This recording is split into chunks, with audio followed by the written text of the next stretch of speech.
नमस्कार, मैं नंदन सिंह बिष्ट। आप देख रहे हैं इमेम दस्तावेज।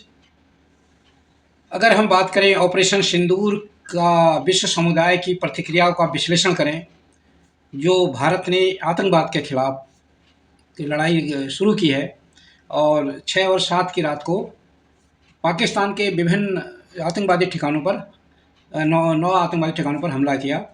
उसके बाद पाकिस्तान की प्रतिक्रिया आई।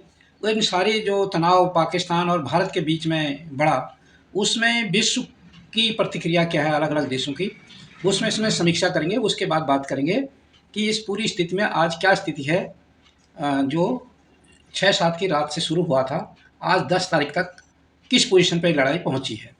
तो अगर हम ऑपरेशन सिंदूर का अवलोकन करेंगे, जो ऑपरेशन सिंदूर भारत ने शुरू किया, तो पहलगाम में आतंकी हमले के जवाब में भारत ने वो सैन्य कार्रवाई की थी, जिसका उद्देश्य पाकिस्तान और पाक अधिकृत कश्मीर में जो आतंकवादी ठिकाने थे, उन पर सटीक हमला करना था, उनको नष्ट करना था। और भारत ने इसे आतंकवाद के खिलाफ अपनी आत्मरक्षा में उठाया गया कदम बताया, जबकि पाकिस्तान ने कहा कि ये हमारे उनके उसके संप्रभुता का उल्लंघन किया है। भारत ने इस ऑपरेशन को से क्षेत्रीय तनाव को बढ़ा दिया है और वैश्विक स्तर पर इसके अलग-अलग देशों ने प्रतिक्रिया की। और जो भारत ने 9 जगह पर वो कार्रवाई की थी, वहाँ पर जो लोग हताहत हुए थे, तो वो कहा पाकिस्तान ने कि ये हमारे नागरिक थे, इन्होंने नागरिकों पर हमला किया। इनकार शुरू से कर रहा था। सबूतों को वैश्विक ध्यान के बाद नुकसान को स्वीकार भारत ने पहले तो उसने कहा कि ऐसा कुछ हुआ ही नहीं, फिर बाद में कहा कि भारत ने 6 ठिकानों पर हमले किए और हमारे को इतना नुकसान हुआ। नागरिक जो प्रतिष्ठान थे, नागरिक के जो वो थे स्थान थे, वहाँ पर आवासीय जगह पर हमला किया।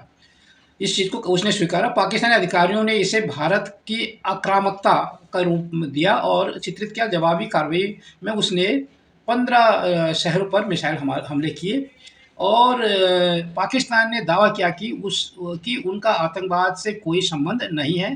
बार-बार मीडिया पर आकर उन्होंने कहा कि हम भारत से जो पहलगाम में जो घटना हुई है, उसकी निष्पक्ष जाँच की बात कर रहे हैं और हमारा आतंकवाद से कोई संबंध नहीं है।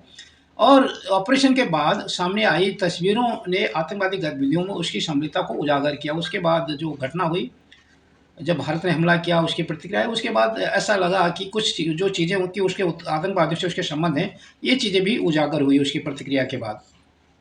अगर बात करें हम कि विश्व समुदाय ने इसको कैसे लिया, तो वहाँ पर जब समर्थन बात करें तो अगर जो कहा जा रहा है कि अमेरिका, फ्रांस, ब्रिटेन और इज़राइल ने भारत के आत्मरक्षा के अधिकार का समर्थन किया कि अगर कोई किसी के देश में जाके आतंकवाद करे, वहाँ के नागरिकों को मारे, तो उस देश का भी अपना वो है, ज़िम्मेदारी है अपने नागरिकों की सुरक्षा सुनिश्चित करना। तो ये उन्होंने इसका समर्थन किया कि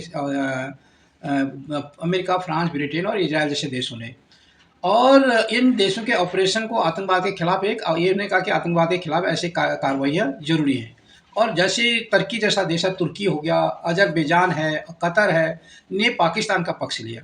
कतर, अज़रबैजान और तुर्की ने पाकिस्तान का पक्ष लिया। उन्होंने कहा कि जो भारत ने कार्रवाई की वो उसके संप्रभुता का उल्लंघन बताया उन्होंने और भारत की जो कार्रवाई थी उसकी उन्होंने निंदा की। अगर बात करें कि इस संघर्ष में उसमें कौन किसके साथ है, कौन कुछ देश जो तटस्थ रहे, जैसे संयुक्त राष्ट्र है, संघ है, वो उसने ना भारत का पक्ष लिया ना पाकिस्तान को, तटस्थ रहा। चीन और अन्य जो शांति और कूटनीतिक समाधान की वकालत करते रहे, उन्होंने कहा इसका कूटनीतिक और शांतिपूर्ण समाधान होना चाहिए। अगर हम इस पे और विश्लेषण करें तो ऑपरेशन सिंदूर में भारत के आतंकवाद विरोधी दृढ़ संकल्प को इसने प्रदर्शित किया कि हम आतंकवाद को मिटाने के लिए, खत्म करने के लिए, चाहे ये कहीं से भी पनपे, उसको खत्म करने का जो हमारा संकल्प है उसके प्रति हम दृढ़ हैं। और इसने पाकिस्तान के साथ तनाव की इसको बढ़ाया, ये तो निश्चित है। हमारी इस कार्रवाई से भारत का पाकिस्तान के साथ तनाव बढ़ा है। वैश्विक समुदाय की प्रतिक्रिया और जो राजनीतिक गठबंधनों को अब अलग-अलग जो लोग हैं, जैसे अज़रबैजान है, तुर्की है और कतर है, ये जैसे पाकिस्तान के समर्थन में आए और अमेरिका, फ्रांस, इज़राइल जैसे देश भारत के पक्ष में कहा कि भारत का कदम आतंकवाद के खिलाफ सही है। तो इस तरीके से विभाजन भी लोगों में हुआ। और जो पश्चिमी देश भारत के साथ हैं, तो वहीं जो मुस्लिम कंट्री, इस्लामिक कंट्री हैं, जैसे जबकि और क्षेत्रीय देश पाकिस्तान का समर्थन कर रहे हैं। नागरिक हताहतों और युद्ध के जोखिम भी इस कार्रवाई को विवादास्पद बनाते हैं, क्योंकि इसमें जब भारत ने कार्रवाई की तो उसमें वो भारत कहता है वो आतंकवादी हैं, 100 से ज़्यादा आतंकवादी उसमें मारे गए, और पाकिस्तान कहता है ये हमारे नागरिक हैं, और जब पाकिस्तान ने भारत पर हमला किया तो भारत के भी काफ़ी नागरिक मारे गए हैं। तो ये चीज़ें इसमें ये जो इसका परिणाम अभी तक है ये विश्लेषण है। अगर हम इसकी स्थिति की बात करें कि जो पुलवामा घटना के बाद हम कहाँ पहुँचे हैं, तो वो इसका विश्लेषण अगर हम करते हैं, तो इसमें जो स्थितियाँ हैं आज तक की 10 तारीख तक की, उस पर जब नज़र डालें तो स्थिति काफ़ी वो हो गई है, चेंज हो गई है, क्योंकि अब एक मिसाइलों से, ड्रोनों से एक-दूसरे पे नागरिक प्रतिष्ठानों पर भी हमला होना शुरू हो गया। जैसे स्कूल है, अस्पताल हैं, तो वो भी डैमेज होने लग गए हैं, जहाँ पे आम नागरिकों का है। तो अगर भारत और पाकिस्तान के बीच जो तनाव का हालत महीनों के, विशेष रूप से जम्मू कश्मीर में जो पहलगाम में हमला हुआ था, उसमें आतंकी हमला हुआ, उसके बाद बढ़ गया। इसमें क्या हुआ, 26 पर्यटकों की हत्या कर दी गई थी। हमले में दोनों देशों के बीच पहले से ही जो तनावपूर्ण संबंध थे, वो उसने गंभीर रूप ले लिया, और जैसे सैन्य गतिविधियों के दावे की अगर हम बात करें, पहलगाम हमले के बाद भारत ने इस हमले के लिए पाकिस्तान को समर्थित, जो पाकिस्तान जिन आतंकवादियों को समर्थन देता है, उनको ज़िम्मेदार ठहराया और जवाबी कार्रवाई के लिए अपने देश सेना को खुली छूट दी। और ऑपरेशन सिंदूर जो भारत ने 6 और 7 यानी 7 के एकदम अर्ली मॉर्निंग को कार्रवाई की 2025 में, तो पाकिस्तान के आतंकवादियों के ठिकानों पर हमले किए। और उसके बाद जब कार्रवाई आगे बढ़ी, तो अब जैसे भारत ने लाहौर एयर डिफेंस सिस्टम को नष्ट करने के बाद अब भारत ने कह दिया कि चीज़ें इतने आगे बढ़ गई, और क्या भारत ने कहा कि नागरिक ठिकानों को उसने निशाना नहीं बनाया। तो आतंकवाद से शुरू हुई लड़ाई वो अब सैन्य ठिकानों तक पहुंच गई। अगर पाकिस्तान ने जो किया, तो पाकिस्तान ने जो दावा किया कि उसने भारत की उस घटना के बाद जो 6 और 7 की रात को हुई थी, उसके बाद पाकिस्तान ने क्या किया, जो दावा किया है पाकिस्तान ने कि हमने भारत के 5 लड़ाकू विमानों को गिराया, 25 ड्रोनों को मार गिराया। इसके अलावा पाकिस्तान ने भारत पर ड्रोन और मिसाइलों से हमले किए और आरोप लगाया, जिसे भारत ने कहा कि हमने उसके सारे हमलों को नाकाम कर दिया।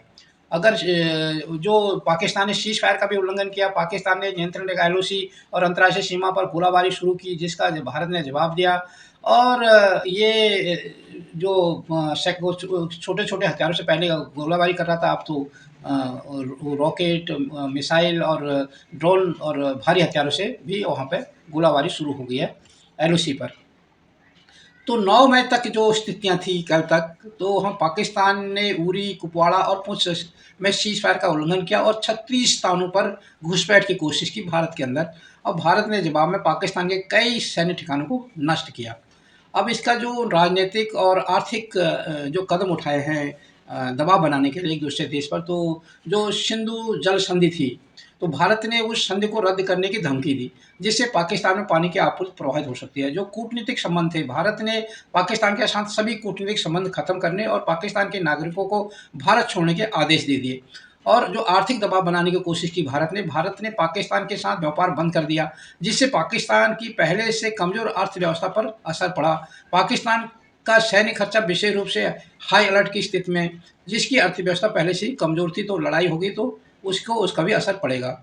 और इसमें अगर हम देखें कि चीन का जो रुख है, विशेषकर भारत का भी चीन पड़ोसी है और पाकिस्तान के भी पड़ोसी है। तो चीन ने क्या किया कि पाकिस्तान के करीबी सहयोगी भी है, उसने भी दूरी बनाई और भारत पर से उससे जो आयातित जो माल है, भारत में जो आयात करता है भारत से जो माल, उस पर उसने टैरिफ बढ़ा दी।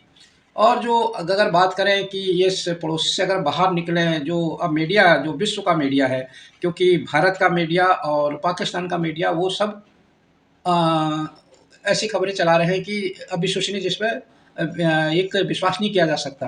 परंतु जो विश्व मीडिया है, उसने आशंका जताई है कि ये युद्ध में बड़ा युद्ध हो सकता है और जिससे दोनों देशों को नुकसान होगा। फ्रांस 24 जैसे आउटलेट्स ने कहा कि पूर्ण युद्ध दोनों देशों को महँगा पड़ेगा। विश्व नेताओं ने, खासकर जो विश्व के जो नेता हैं, उन्होंने कहा है कि शांति की अपील की, दोनों देश संयम बरतें।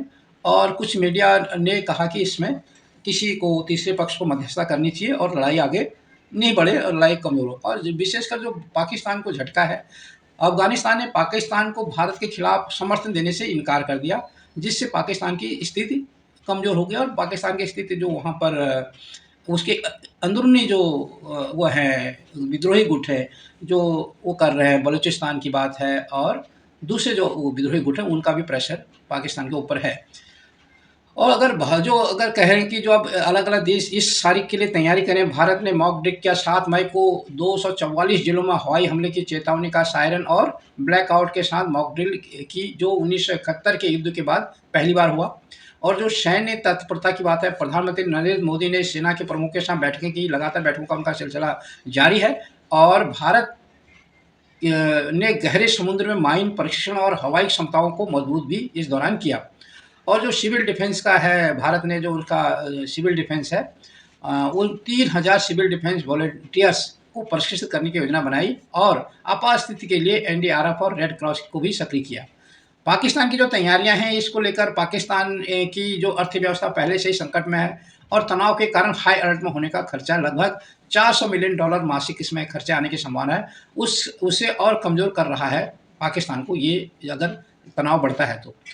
आंतरिक और बाहरी दबाव जो पाकिस्तान पर है, पाकिस्तान न केवल भारत बल्कि अफ़गानिस्तान और ईरान के साथ भी उसके तनावपूर्ण जो हैं तनाव का सामना कर रहा है। उसके अफ़गानिस्तान के साथ भी उसका तनाव है और ईरान के साथ भी है। और आंतरिक रूप से उसके चरमपंथी जो समूह हैं, उनसे भी वो जूझ रहा है। अगर हम बताएं आज जो 10 तारीख की जो स्थिति है, तो दोनों देशों के बीच तनाव चरम पर है और सीमा पर छिटपुट गोलाबारी चल रही है। भारत ने स्पष्ट किया है कि वह गैर विद्ध के लिए प्रतिबद्ध है, वो कोई ऐसा काम नहीं करेगा जिससे कि बड़ा युद्ध की ओर वो होगा, ये ऐसा उत्तेजित नहीं करेगा। गैर उत्तेजनात्मक कार्रवाई भारत करेगा। भारत का जो हुआ है लक्ष्य है आतंकवाद के खिलाफ है, लड़ाई आतंकवाद के खिलाफ है। और पाकिस्तान ने भारत के खिलाफ परमाणु हथियारों की धमकी दी है। पाकिस्तान ने कहा है कि हमारे पास परमाणु हथियार है और ज़रूरत पड़ी तो हम इनका भी इस्तेमाल कर सकते हैं, लेकिन जो उसकी आर्थिक और सैन्य स्थिति है, वो इसको लागू करने में बाधा बन सकती है। क्या कि भारत और पाकिस्तान के बीच तनाव युद्ध जैसे हालात की ओर बढ़ रहा है, लेकिन दोनों देशों के लिए पूर्ण युद्ध की लागत बहुत अधिक होगी। अगर ये पूर्ण युद्ध होता है तो इसका जो खर्चा होगा, जो इकोनॉमिकल लॉस होगा, वो बहुत ज़्यादा होगा। भारत अपनी सैन्य और कूटनीतिक रणनीति से पाकिस्तान पर दबाव बनाए हुए है, और जबकि पाकिस्तान की कमज़ोर अर्थव्यवस्था और क्षेत्रीय अलगाव उसकी स्थिति को कमज़ोर कर रही है। अंतर्राष्ट्रीय समुदाय शांति की अपील कर रहा है, लेकिन तनाव कम होने के तत्काल संकेत नहीं मिल रहे हैं। ये स्थितियां हैं दोनों देशों की। वो हर रोज़ भारत पर पहले दिन से दूसरे दिन उसने ज़्यादा किए। भारत ने जब 6 और 7 के वो हमला किया था आतंकवादी ठिकानों पर, तो उसने 7 की रात को 15 जगह पे किया था, फिर 8 को उससे ज़्यादा किया, और फिर 9 को तो वो सुबह होने के बाद भी हमले उसके जारी थे। तो ये स्थिति है भारत की। और पहले उसने वो मिसाइलों से और ड्रोन से कर रहा था। मिसाइलों की जो हाई स्पीड मिसाइल भी उसने इस्तेमाल करने शुरू कर दिया है, और भारत भी अपनी तरफ से प्रतिक्रिया दे रहा है। तो इससे दोनों देशों को, अगर ये बड़े युद्ध की ओर बढ़ता है तो दोनों देशों को भारी आर्थिक नुकसान झेलना पड़ेगा। ये था युद्ध से जुड़ी हुई स्थितियाँ क्या चल रही हैं भारत और पाकिस्तान में तनाव की वजह से। और आपको ये वीडियो कैसा लगा, आप अपनी टिप्पणी में ज़रूर लिखना। अगर आप इस चैनल में नए हैं तो चैनल को सब्सक्राइब करना और बेल का आइकन भी दबाना, और इसी तरह के वीडियो देखने के लिए हमसे जुड़े रहना।